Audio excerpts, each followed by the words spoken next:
Deputy Edward Tucker's drug use. This gives some perspective on his strange behavior in the past few days. 23 ABC's Kelly Johnson looked into the effects of the drug investigators suspect he was using at the time. Kelly? Tim, this has been an unusual situation to say the least. Sheriff Youngblood made it clear today that Deputy Tucker's actions aren't normal, and he places the blame squarely on drugs.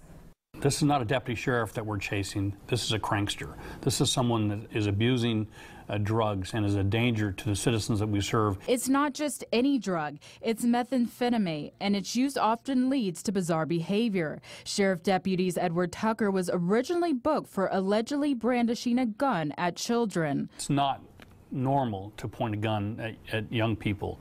It's not normal for a police officer to use methamphetamine.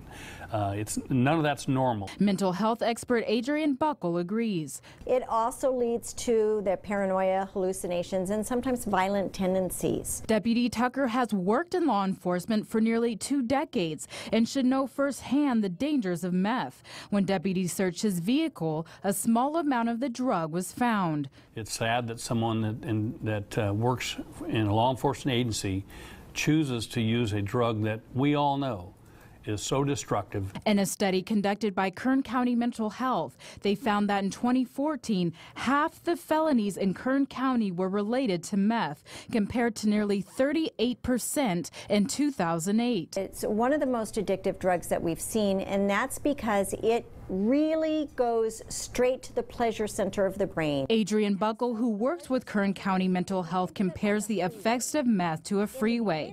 In the beginning, there are several off-ramps, but as one becomes more addicted, these off-ramps disappear, and the sole journey becomes obtaining the drug. That means every activity that you're engaged in becomes either seeking out or using the drug. Studies also show the physical effects in the brain are similar to those with Alzheimer's, making for a long recovery process. Adrian Buckle also says that because the drug is so addicting that the recovery process often takes up to 2 years and that relapse is common. Sheriff Youngblood did say once Tucker is caught that he wants to help him. Reporting in studio, Kelly Johnson, 23 ABC. Kelly, thanks. The coverage